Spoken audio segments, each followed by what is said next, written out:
তোমরা সকলকে স্বাগত জানাচ্ছি। আমি মধুমঙ্গল সিনহা, তোমাদের সহযোদ্ধা শিক্ষা ক্ষেত্রে।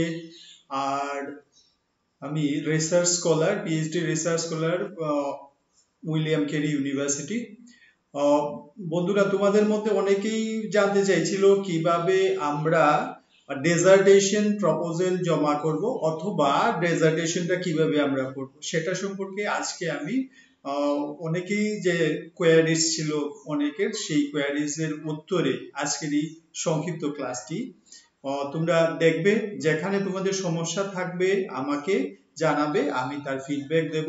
আমি চেষ্টা করব তোমাদের যে সমস্যাগুলো সেই সকল সমস্যার সঠিক উত্তর সঠিকভাবে দেওয়ার, এবং তোমাদের ডেজার্টেশন সঠিক হওয়া এবং যাতে তোমরা ঠিকঠাক ভাবে তোমাদের মাস্টার্স ডিগ্রি পেতে পারো। আসলে ডেজার্টেশনটা কি সে সম্পর্কে আমি এবার বলি। ডেজার্টেশন হলো যারা এমএ করছে, স্পেশালি যারা ডিস্টেন্স এডুকেশন থেকে করে অথবা রেগুলার এডুকেশন থেকে করছে, এমএ এমএসসি বা রুরাল ডেভেলপমেন্ট, এটা হতে পারে ইগনো বা অন্য ইউনিভার্সিটি। আপনি যে কোনো ইউনিভার্সিটি থেকে তুমি মাস্টার্স করো না কেন, সেখানে কি হয়, ম্যাক্সিমাম ইউনিভার্সিটির জন্য কি করতে হয়, একটা ডেজার্টেশন জমা দিতে হয়, ডেজার্টেশন করে।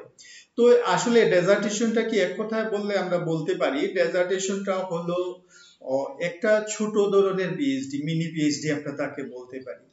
তো সেই ডেজার্টেশনে কোনো একটা বিশেষ বিষয় সম্পর্কে তোমাকে কি করতে হবে, স্টাডি করতে, এবং স্টাডি করবে, সেই স্টাডির যে রিপোর্টটা সেটা সুন্দরভাবে গুছিয়ে সেখানে জমা দিতে হয়। তো স্টাডিজ জমা দেওয়ার আগে তোমাকে সেই প্রপোজাল বানিয়ে জমা দিতে হবে। প্রপোজাল সঠিক হতে হবে, এবং প্রপোজাল যদি তোমার সঠিক হয় তাহলে তোমার সেই প্রপোজাল কি হয়, অ্যাপ্রুভ হয়ে যায়। তো অ্যাপ্রুভ যখন প্রপোজাল হবে তখন সেই প্রপোজালে যা প্রপোজ করেছে তুমি, যে বিষয়টা নিয়ে, যে হাইপোথিসিসকে নিয়ে তুমি ডেজার্টেশন করবে, সেটা অ্যাপ্রুভ হলে এবং সেটা নিয়ে তুমি কাজ করতে পারবে।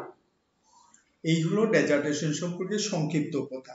এবার বলি ডেজার্টেশন প্রপোজালে কি থাকবে। তোমার ডেজার্টেশন প্রপোজাল হবে মোটামুটি ধরো এরকম কিছু পেজের একটা প্রপোজাল হবে, যেটাকে সুন্দর করে কভার ফাইল করে তুমি তোমার ইউনিভার্সিটি জমা দেবে।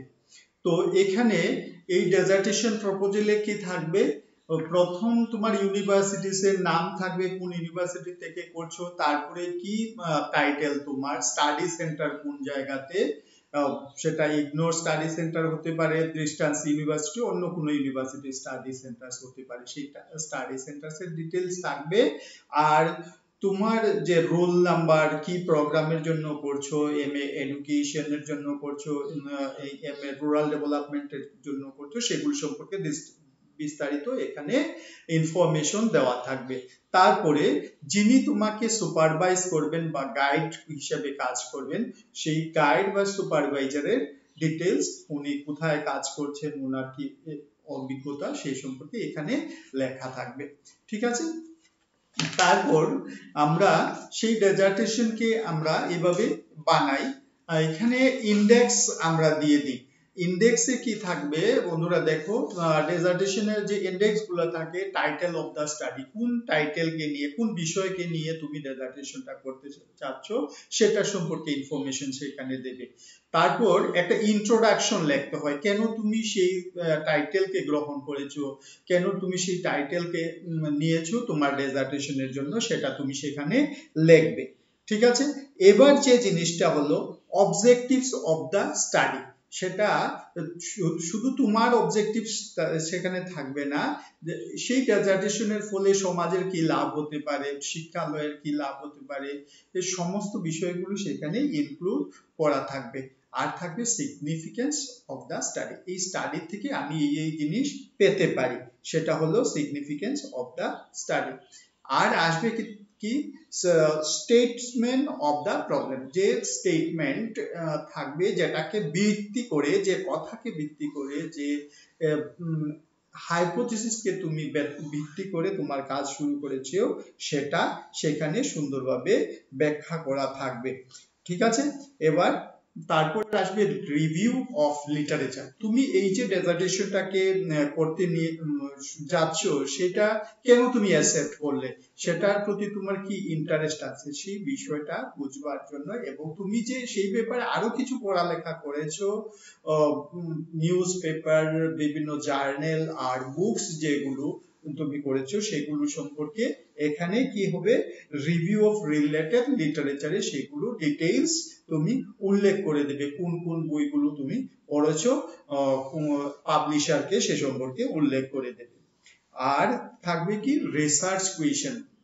তো রিসার্চ, কোনো একটা রিসার্চ যখন আমরা করতে যাই সেখানে কিছু কোয়েশ্চেন্স থাকে, কোন কোয়েশ্চেন্স গুলোর আমি উত্তর খুঁজতে যাচ্ছি এবং সেই কোয়েশ্চেন্স গুলোর উত্তর খুঁজতে গিয়ে আমি কি ধরনের কোয়েশ্চেন অন্যদের করব সেটাকে বলা হয় রিসার্চ কোয়েশ্চেন। এই রিসার্চ কোয়েশ্চেন গুলো এখানে ইনক্লুড করা থাকবে। তো রিসার্চ কোয়েশ্চেন গুলোর ভিত্তিতে আমরা কি করব, ডাটা অ্যানালাইসিস করব, তথ্য নেব মানুষের কাছ থেকে, আর সেই তথ্যের ভিত্তিতে আমরা আমাদের ডেজার্টেশনকে সুন্দরভাবে সাজাবো। আমরা এই এই প্রশ্নগুলো আমরা করেছি, তার থেকে এই উত্তর আমি পেয়েছি, তার থেকে মনে হয় আমার এই যে হাইপোথিসিসটা নিয়েছি তা সঠিক আছে, এবং তার পক্ষে বা বিপক্ষে যা হয় সেটা তুমি লিখবে। ঠিক আছে, এবার বলবো আমরা ডিলিমিটেশনস অফ দ্য স্টাডি। এখানে বন্ধুরা খেয়াল রাখবে, ডিলিমিটেশনস অফ দ্য স্টাডি বলতে আমরা সেই কথাকে বুঝি কতটুকু এলাকাকে নিয়ে আমি আমার ডেজার্টেশনের কাজ করব। মানে ডিলিমিটেশনস হলো আমার কাজের সীমাবদ্ধতা, কতটুকু এলাকা নিয়ে কাজ করব। ধরো আমরা যদি ডেজার্টেশনটা এভাবে নিই যে employment problem of our state specially for the college education.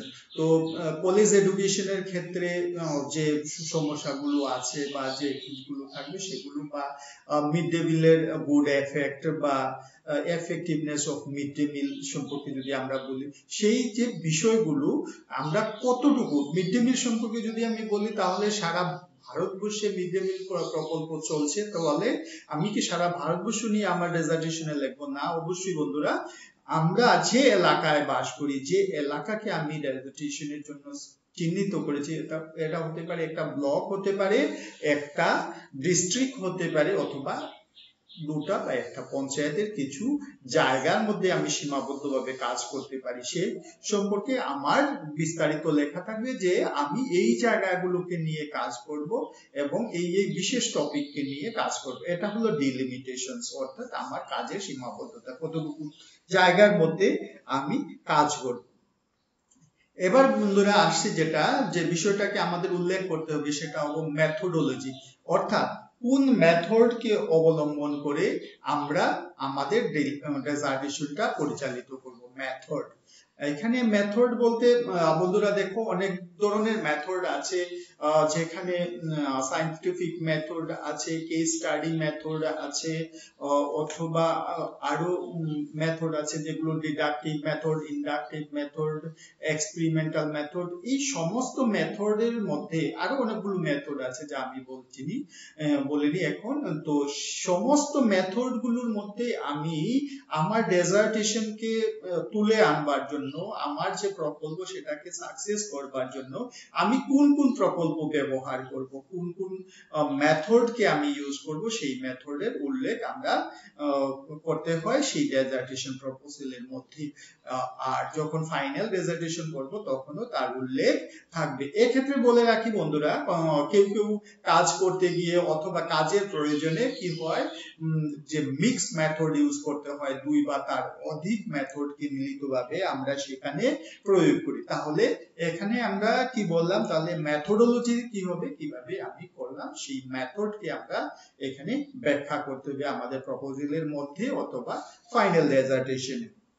ঠিক আছে বন্ধুরা, এখন চলো নেক্সট যে স্টেপটা হবে সেটা হবে population of the study. Population of the study বলতে আমরা বুঝি যে এলাকাকে নিয়ে আমি কাজ করব, সেখানে যে জনগণ আছে, যে মানুষ আছে, সেখানে কতটুকু এলাকাকে নিয়ে কাজ করব, তার মধ্যে কতজন মানুষ আছে, অথবা আমি যাদের টার্গেট করেছি সেই টার্গেট পিপলই হলো আমার population of the study. So এখানে আমরা টার্গেট পপুলেশন যেটা সেটা সম্পর্কে আমরা পরিষ্কারভাবে আমাদের ডেজার্টেশনে আমরা উল্লেখ করব যে আমি টার্গেট করেছি যারা মাধ্যমিক পাশ করেছে সেই সকল স্টুডেন্টদের পরবর্তী করোনাতে কি ধরনের তারা পড়াশোনা, তাদের কি কি অসুবিধা হয়েছে, অনলাইন এডুকেশনে তাদের কি কি সুবিধা বা অসুবিধা হয়েছে, এই সম্পর্কে যদি আমি রেজার্টেশন করে থাকি তাহলে টার্গেট পিপল আমার কারা হবে? টার্গেট পিপল হবে যারা মাধ্যমিক অ্যাপিয়ার হয়েছে এবার। তো তাদের সম্পর্কে আমি বিস্তারিত লিখে দেব যে আমার টার্গেট পিপল এরা দ্য পপুলেশন অফ দ্য স্টাডিতে থাকবে, এই পপুলেশনকে আমি আমার স্টাডিতে আনবো। আচ্ছা, তো স্যাম্পল অফ দ্য স্টাডি। এখন ধরো আমি মাধ্যমিক ক্যান্ডিডেটদের দিয়ে আমি যদি আমার ডেজার্টেশনটা করতে চাই অথবা আমার রিসার্চ ওয়ার্কটা করতে চাই, তাহলে কি ধরো আমি একটা ডিস্ট্রিক্টকে নিয়ে কাজ করছি, তাহলে কি এরকম হবে আমি ডিস্ট্রিক্টের সকল মাধ্যমিক ক্যান্ডিডেট যারা আছে, যারা মাধ্যমিক দিয়েছিল, তাদের সকলের বাড়িতে কি যাব নাকি সকলের তথ্য কালেকশন আমাকে করতে হবে? এটা হলো প্রশ্ন। তো এখানে দেখো যেটা ইম্পর্টেন্ট বিষয় হলো সেটা আমি সকল ক্যান্ডিডেটের কাছে আমার যাওয়ার প্রয়োজন নেই, সেখান থেকে আমরা কি করব? স্যাম্পল করব। স্যাম্পল মানে বিশেষ বিশেষ স্টুডেন্টের আমরা নেব। বিশেষ বিশেষ বলতে এখানে বাছাই করে আমি ছাত্রদের নেব এমনটা নয়, এখানে স্যাম্পলিং এর ক্ষেত্রে মেথড আছে, র্যান্ডম স্যাম্পলিং, স্নোবল স্যাম্পলিং, এরকম বিভিন্ন স্যাম্পলিং মেথড আছে। সেই স্যাম্পলিং মেথডকে অনুকরণ করে সেই স্যাম্পলিং মেথড অনুযায়ী আমি কিছু একটা, ধরো এখানে হতে পারে 50 নাম্বারস অফ স্টুডেন্ট হতে পারে from the district, or it may be 100 people from the district, or it may be 200 people, এরকম হতে পারে। তার সাথে কি হতে পারে? গার্জিয়ানস হতে পারে, তার সাথে টিচার্স হতে পারে। তো স্যাম্পলের মধ্যে তারাও আসতে পারে। কিভাবে আমি সাজাবো ডেজার্টেশনটা তার উপর নির্ভর করবে কি হবে আমার স্যাম্পল অফ দা স্টাডি। তারপরে এখানে আলোচনা করি বন্ধুরা যেটা হচ্ছে tools and techniques of the dissertation. Tools and techniques use for data collection. Data collection যে করব আমরা, এখানে টুলস এন্ড টেকনিক্স এর প্রয়োজন দেখা দেয়। তো দেখো টুলস এন্ড টেকনিক্স বলতে আমরা সাধারণত টুল বলতে বুঝে থাকি যন্ত্রাংশ। তো আমাদের রিসার্চ ওয়ার্ক যখন আমরা করি, আমরা যখন গবেষণার কাজ করি, তখন সেখানেও কিছু যন্ত্রাংশের প্রয়োজন হয়।